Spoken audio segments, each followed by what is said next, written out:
चप्पलगढ़ नाम का एक छोटा सा गांव था, पहाड़ों के बीच बसा। हरिया अपनी दुकान में चप्पल बना रहा है और दुकान में हल्का सा उजाला आ रहा है। एक ग्राहक आता है। यार हरिया, तुझे देख, तेरी दुकान पे आता हूँ हर बार और तेरा ध्यान कहीं और ही रहता है। फिर भी तुझे देखता हूँ कोई ना कोई नई चमत्कारी चप्पल बना ही डालता है। अरे भाई, ये चप्पल का काम है। बस सही से धागा लगाओ तो चप्पल टिक जाती है, और अगर जिंदगी में सही तरीके से काम करो तो सब कुछ सही रहता है। पर यार हरिया, तेरी तो बात ही अलग है। तुझे याद है वो एक दिन तू चुपके से चप्पल बना रहा था और अचानक वो चप्पल मेरी बीवी के लिए जैसे भगवान की देन बन गई। वो तो शायद भाई तुम्हारी बीवी का दिल साफ हुआ होगा, तभी चप्पल का असर हुआ। देखो, कभी कभी चप्पल में नहीं, इंसान के मन में जादू होता है। अरे यार, तू तो सच में कुछ समझदार निकला। सबको तो अपनी जिंदगी में भी सही चप्पल पहननी चाहिए। वो तो है भाई, लेकिन असली चप्पल वो होती है जो तुम दूसरों को भी पहनने के लिए दे सको। अरे वाह, तो तू समाज का असली मोची निकला। धन्यवाद भाई।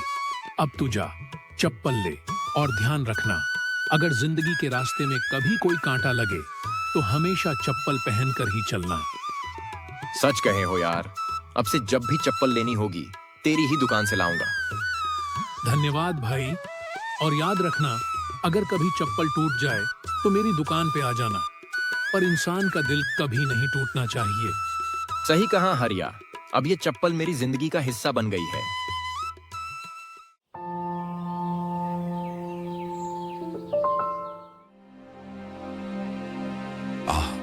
ये दर्द, ये क्या हो रहा है मेरे पैरों को? पूरा शरीर सुन्न पड़ रहा है। लगता है अब इस दर्द से कभी छुटकारा नहीं मिलेगा। महाराज, यह तो बहुत बुरा हुआ। मुझे याद है, कुछ दिन पहले मेरे पुराने दोस्त ने बताया था कि चप्पलगढ़ में एक मोची रहता है, नाम है हरिया। कहते हैं उसके हाथों में कोई जादू है। हरिया? ये नाम कुछ जाना पहचाना सा लगता है, लेकिन मुझे क्या फर्क पड़ता है? मैं तो सिर्फ दर्द से निजात चाहता हूं, चाहे वो जादू हो या तंत्र मंत्र। महाराज, अगर आप अनुमति दें तो मैं चुपके से उसे बुलवा सकता हूं। हो सकता है वह कोई उपाय कर दे जिसे आप आसानी से सहन कर सकें। ठीक है, तुम्हारी सलाह मान लेता हूं, पर मुझे अब और इंतजार नहीं करना। जल्दी करो और ध्यान रखना कि इस बार कोई मजाक ना हो। आपकी आज्ञा महाराज। मैं तुरंत हरिया को बुलवाता हूं। उधर तांत्रिक मंत्र, जो खुद को महान जादूगर समझता था, अपने हर कदम पर धोखा और फरेब की गंध छोड़ रहा था। राजा के दुख का फायदा उठाने के लिए वह तैयार था। महाराज, यह दर्द कुछ साधारण नहीं, यह आपके भाग्य का संकेत है। लेकिन चिंता मत कीजिए, मेरे पास एक इलाज है जो आपके हर दर्द को मिनटों में दूर कर देगा। सचमुच? तुम क्या कर सकते हो? मेरे पैरों में बहुत दर्द है। अगर तुम इस दर्द को दूर कर सको तो मैं तुम्हें ढेर सारा इनाम दूंगा। हाँ, महाराज, आप बिल्कुल सही कह रहे हैं। यह तांत्रिक बहुत ही महान है। यह आपकी समस्याओं का हल दे सकता है। ध्यान दीजिए महाराज, ये चप्पल बहुत खास है। ये नागिन चप्पल है जिसके अंदर शक्तियां छिपी हुई हैं। जब आप इसे पहनेंगे तो दर्द दूर भागेगा। क्या सचमुच? तो फिर पहनने में देरी किस बात की है? वाह, ये तो बिल्कुल जादू जैसा लगता है। मुझे तो विश्वास ही नहीं हो रहा। सिर्फ एक बार पहनिए महाराज, फिर देखिए, यह चप्पल आपके जीवन को बदल देगी। अच्छा, तो अब देखते हैं यह जादू कैसे काम करता है। अब ये दर्द कभी नहीं होगा। बस एक बार पहन ले और सब ठीक हो जाएगा। हाय, ये क्या किया तुमने? ये चप्पल तो और भी ज्यादा दर्द दे रही है। मुझे लग रहा है जैसे नाग ने डस लिया हो। क्या यह चप्पल सचमुच नागिन की है? ठीक यही तो मैं चाहता था। दर्द से परेशान हो जाइए, तब मैं और भी शक्तिशाली उपचार लेकर आऊंगा। तुमने मुझे धोखा दिया है। तुम्हारे इस जादू से तो सिर्फ मेरा दर्द ही बढ़ गया। क्या कर दिया तुमने? यह चप्पल तो जैसे मेरे पैरों में आग लगा दी हो। उफ, दर्द तो रुकता ही नहीं। महाराज, ये क्या हो रहा है? लगता है इस चप्पल में कुछ जादू है, या फिर यह चप्पल ही नागिन के जादू से बनी है। नागिन चप्पल, ये कैसी बेमानी जादूगरी है? हर जगह से दर्द बढ़ता जा रहा है। क्या ये जादू नहीं बल्कि शाप है?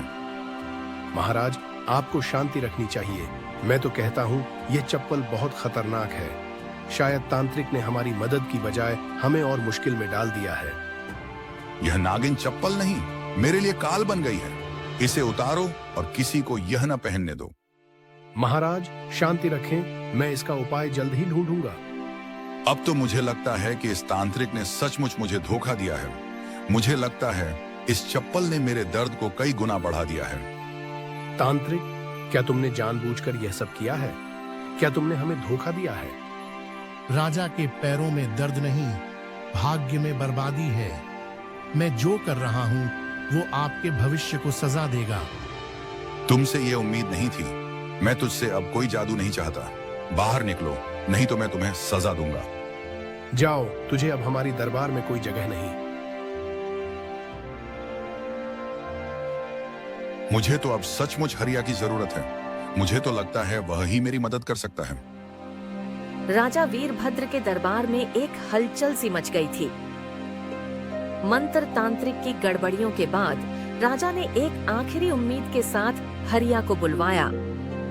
आओ हरिया, तुम ही बता सकते हो इस दर्द का इलाज क्या है। महाराज, मेरा नाम हरिया है और मैं मोची हूँ। अगर इजाजत हो तो मैं आपकी मदद करना चाहता हूँ। तुम मोची? क्या तुम उस मंत्र तांत्रिक से बेहतर हो सकते हो? उसने मुझे जादुई चप्पल दी थी, लेकिन अब दर्द और बढ़ गया है।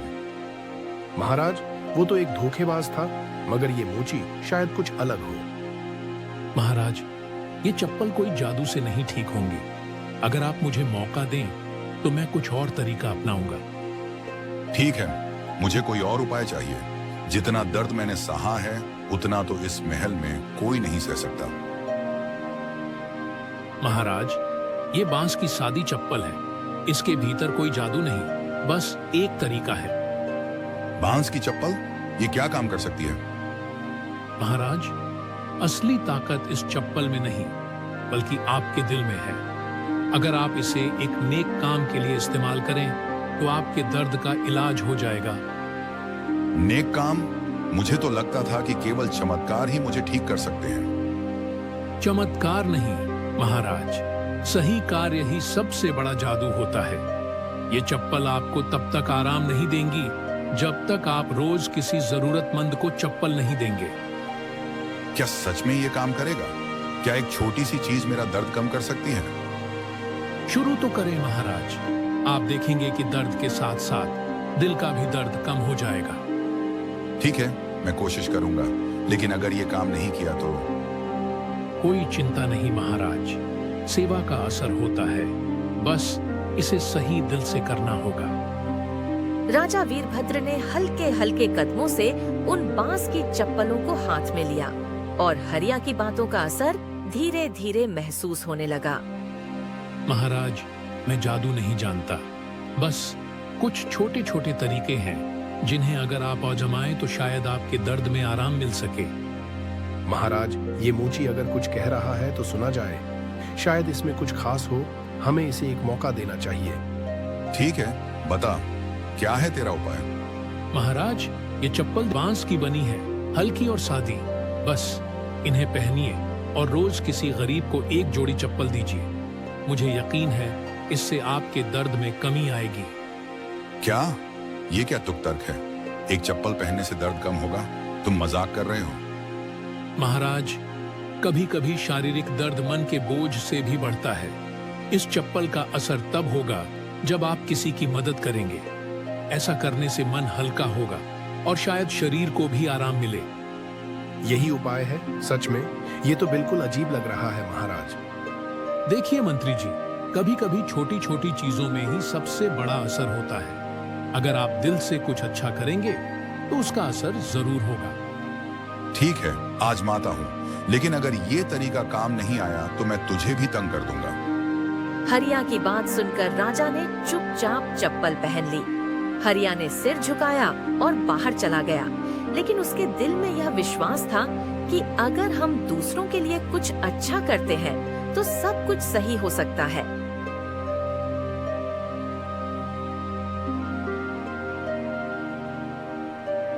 रानी, अब तो ये दर्द सहना मुश्किल हो गया है।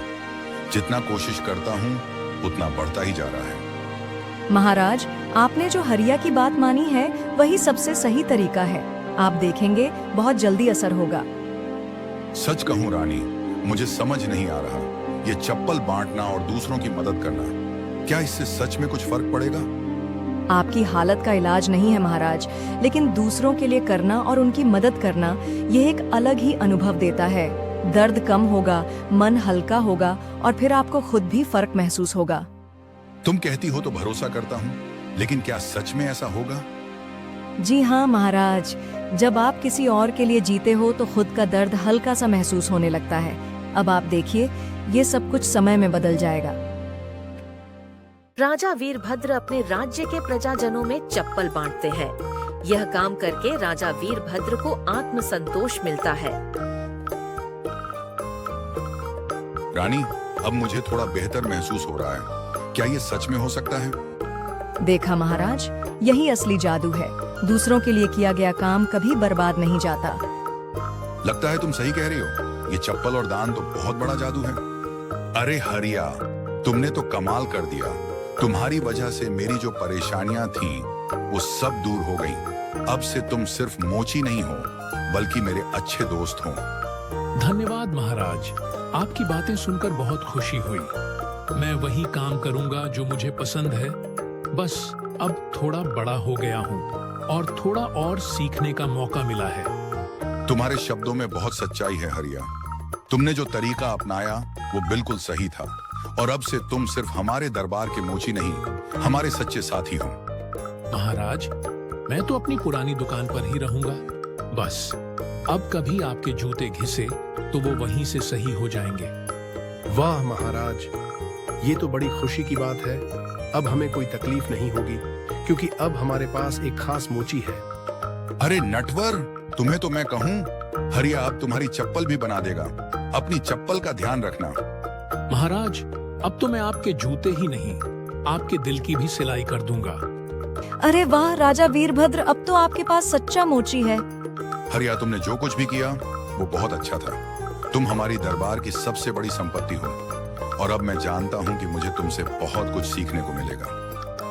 महाराज, मैं तो यही चाहता हूँ कि जो मैंने सीखा है वो सब आपके साथ बांटूं, ताकि हम सब एक साथ खुश रहें। राजा वीरभद्र को हरिया से यह समझ में आया कि असली ताकत न तो धन में है और न ही जादू में। असली ताकत होती है दिल से किसी की मदद करने में, सच्चे दिल से काम करने में। और इस तरह चप्पलगढ़ का हरिया राजसी मोची बन गया, लेकिन दिल से वही साधारण मोची था जिसने अपने हुनर से राजा को राहत दी थी।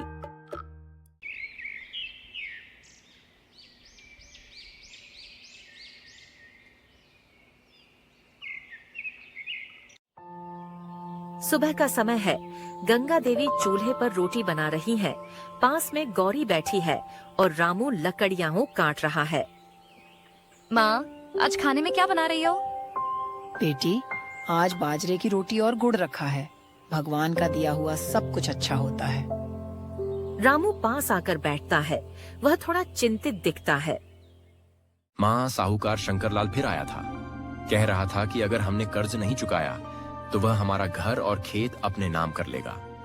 बेटा, मैं जानती हूँ कि तेरा मन बहुत भारी है, लेकिन मेहनत और सच्चाई से हर मुश्किल हल हो सकती है। माँ, मैं कुछ भी करके यह कर्ज चुकाऊंगा, चाहे कितनी ही मेहनत क्यों न करनी पड़े। शंकरलाल अपने बड़े चौड़े आसन पर बैठा हुआ तंबाकू खा रहा है। गांव के कुछ लोग उसके पास कर्ज लेने आए हैं। तभी रामू वहां पहुंचता है। साहूकार जी, हमें थोड़ा और समय दीजिए। मैं मेहनत करके आपके पैसे लौटा दूंगा।